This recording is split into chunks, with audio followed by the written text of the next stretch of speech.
नमस्कार शेतकरी बांधवांनो. सर्व शेतकरी बांधवांसाठी एक अत्यंत खुशखबर आहे. तुम्हाला सांगू शकतो की आता खरीप हंगाम 2024 मधला जे की आणेवारीच्या स्वरूपामधील शेतकऱ्यांना 75% पीक विम्याचं देखील आता वाटप करण्यात आता राज्य शासनाच्या माध्यमातून एक महत्त्वाचं अपडेट आता समोर आले आणि ज्या शेतकऱ्यांना अद्यापपर्यंत 25% रक्कम भेटली नव्हती अशा देखील शेतकऱ्यांना आता लवकरच त्यांच्या अकाउंटमध्ये 25% देखील रक्कम आता वितरण होणार आहे.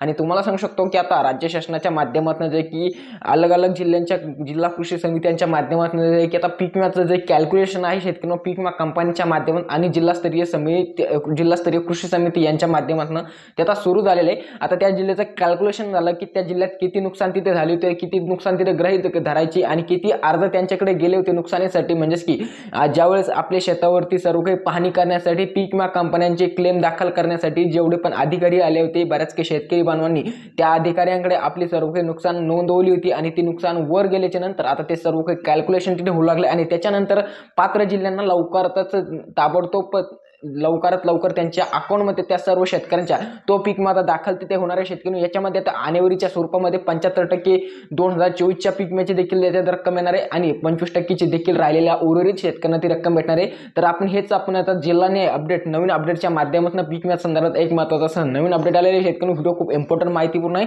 याच्या संदर्भात आपण जाणून घ्या कोणत्या जिल्ह्याचे कॅल्क्युलेशन तिथे आता सध्या लवकरात लवकर होणार आहे आणि कोणत्या जिल्ह्यातील कोणत्या महसूल मंडळात कोणत्या तालुक्यांना तो पीक विमा तिथे भेटणार आहे या संदर्भात आपण संपूर्ण काही माहिती सविस्तरपणे जाणून घेणार आहोत. व्हिडिओ खूप इम्पॉर्टंट आहे, माहितीपूर्ण नक्कीच पूर्ण पहा. आणि त्या अगोदर आपल्या चॅनलवरती जर कधी मात्र तुम्ही सर्व नवीन आले असाल, नवीन प्रेक्षक आले असाल तर चॅनल मात्र नक्कीच सबस्क्राईब करा आणि व्हिडिओला पाहिले मित्रांनो एक लाईक आताच करून द्या. चला तर मित्रांनो संपूर्ण काही माहिती आपण जिल्हाने अपडेट सहज जाणून घेऊया.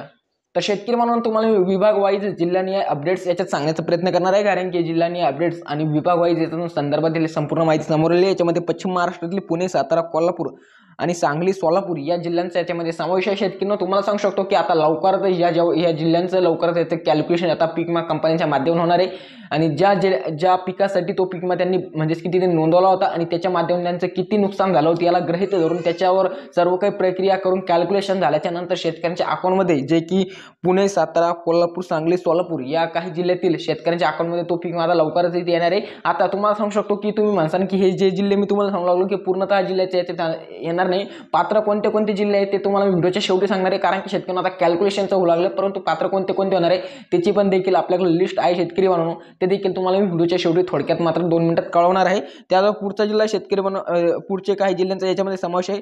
अहिल्यानगर, धुळे, नंदुरबार आणि जळगाव आणि त्याचबरोबर नाशिक, शेतकरी खानदेशमधील हे काही जिल्ह्यांचा याच्यामध्ये समावेश आहे. तर शेतकरी या जिल्ह्यांचा देखील आता लवकरच देखील पीक विमा कंपनीच्या माध्यमातून जिल्हास्तरीय समिती, कृषी समिती यांच्या माध्यमातून जे की याचं सर्व काही आता कॅल्क्युलेशन इथे होणार आहे आणि लवकरच त्या शेतकऱ्यांच्या अकाउंटमध्ये हा पीक विमा देखील वितरण करण्याची किंवा वाटप करण्याची त्यांच्या अकाउंटमध्ये ही न्यूज आता समोर येणार आहे. त्या पुढचा जिल्हा शेतकरी पुढच्या म्हणजे मराठवाड्यातील आता मुख्य तुम्हाला सांगू शकतो की मराठवाड्यातील भरपूर जिल्ह्यांचा याच्यामध्ये समावेश आहे आणि पात्र देखील आहे शेतकरी मराठवाड्यामधील. तर मराठवाड्यामधील छत्रपती संभाजीनगर, तर छत्रपती संभाजीनगर जिल्ह्यातील एकूण जे 78 महसूल मंडळांमध्ये शेतकरी बांधवांनो हा पीक विमा याच्यात मंजूर झालेला आहे. शेतकरी तुम्हाला सांगू शकतो की मागील काळात 25% अग्रिमची आणि बऱ्याच काही शेतकऱ्यांना ती भेटली देखील आहे, परंतु आता आणेवारीच्या स्वरूपात 75% पीक विम्याची देखील रक्कम त्यांना लवकरच त्या शेतकऱ्यांना भेटणार आहे. तर छत्रपती संभाजीनगर जिल्ह्यातील जवळपास 50 ते 78 महसूल मंडळांचा त्याच्यामध्ये समावेश आहे. त्याचबरोबर शेतकरी पुढचा जिल्हा आहे जालना. आता जालना जिल्ह्याचा शेतकरी जालना जिल्ह्यात देखील हा पीक विमा मंजूर झालेला आहे. 25%ची अग्रिमची रक्कम मागील काही काळात जालना जिल्ह्यातील शेतकऱ्यांना भेटली होती आणि ज्या शेतकऱ्यांना अद्याप भेटली नाही लवकरच त्यांना देखील ती भेटणार आहे शेतकरी बांधव.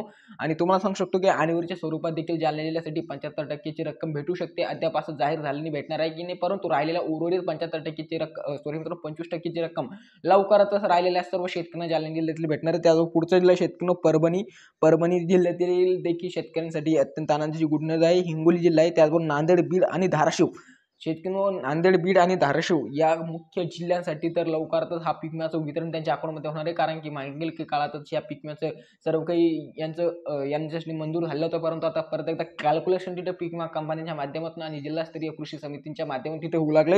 हे सर्व काही झाल्याच्या नंतर त्या जिल्ह्यातील तो पीक विमा त्यांना मंजूर होणार आहे. त्याचबरोबर लातूर जिल्ह्याचा देखील याच्यामध्ये समावेश आहे. शेतकरी पुढचे शेतकरी विदर्भामधील काही जिल्ह्यांचा समावेश आहे. पूर्व विदर्भ आणि पश्चिम विदर्भात त्याच्यामध्ये खास करून अमरावती, अकोला, त्याचबरोबर बुलढाणा, यवतमाळ आणि वाशिम या काही जिल्ह्यांसाठी देखील हा पीक विम्यासाठी कॅल्क्युलेशन होऊ लागले. परंतु तुम्हाला सांगू शकतो की याच्यामध्ये अमरावती आणि बुलढाणा आणि यवतमाळ याच जिल्ह्यांचा त्यामध्ये शेतकरी समावेश होऊ शकतो किंवा ते पात्र होऊ शकते, कारण की ही एक मागील एक यादी देखील आपल्याकडे होती, त्याच्या माध्यमातून तुम्हाला सांगू लागलो, पण अद्याप हे फिक्स नाही. लवकरच एक पुढच्या व्हिडिओमध्ये तुम्हाला मी महत्त्वाचा अपडेट कळवणार आहे. त्याजवळ पुढचे काही नागपूर, चंद्रपूर शेतकरी म्हणून नागपूर, चंद्रपूर, गोंदिया, भंडारा आणि गडचिरोली, तर याच्यापैकी चंद्रपूर जिल्ह्याचा याच्यामध्ये समावेश होणार आहे. बाकीच्या जिल्ह्यांचा आपण सध्या काही सांगू शकत नाही शेतकरी म्हणून, कारण की हे जे अपडेट आहे शेतकरी म्हणून हे आपल्याकडं मागील काळात चालू होतं, परंतु याच्यावरती व्हिडिओ आपण बनवला नव्हता. परंतु या जिल्ह्यात परंतु एक कॅल्क्युलेशन झाल्याच्या नंतर एक नवीन व्हिडिओ आपण घेऊन येणार आहोत. परंतु आता हे जेवढे पण मी जीवनाला जिल्ह्यांनी अपडेट सांगितले याच्यामध्ये बऱ्याच काही महसूल मंडळामध्ये लवकरच पीक आता वाटप व्हायला सुरुवात होणार. बऱ्याच काही शेतकऱ्यांना मेसेज देखील लवकरात लवकर येणार आहे आणि मागील काही काळात देखील शेतकऱ्यांना मेसेज आले सोयाबीन पिकासाठी बऱ्याच काही शेतकरी बांधवांना 25% अग्रिमच्या स्वरूपात रक्कमची जो पीक विमा तो प्राप्त झाला, परंतु आणेवारीच्या स्वरूपात जे 75% पीक विमा आहे तो देखील आता लवकरच शेतकरी बांधवांच्या अकाउंटमध्ये वितरण होण्याची चान्सेस आहे. शेतकरी त्याच्यावरती देखील आता प्रक्रिया पीक विमा कंपन्यांच्या माध्यमातून आणि जे की जिल्हास्तरीय कृषी समिती यांच्या माध्यमातून चालू आहे, कारण की राज्य शासनाचे आदेश याच्यासाठी काही ना काही जारी झाले ते दिसून येत आहे शेतकरी. तर याचा एक महत्त्वाचा अपडेट पीक विमा संदर्भातील होतो. व्हिडिओमध्ये माहिती कशी वाटली ते कमेंट्स करून मात्र नक्की सांगा. तुमचे काय प्रश्न ते देखील कमेंट्स करून मात्र नक्की सांगा. पुढील पण असलेली माहिती करून इन्फॉर्मेटिव्ह व्हिडिओ बघण्यासाठी आपल्या चॅनलला नक्कीच सबस्क्राईब करा आणि जाता जाता व्हिडिओला पण एक लाईक आताच करून द्या. तर मिळूया का न्यू व्हिडिओमध्ये, तोपर्यंत धन्यवाद.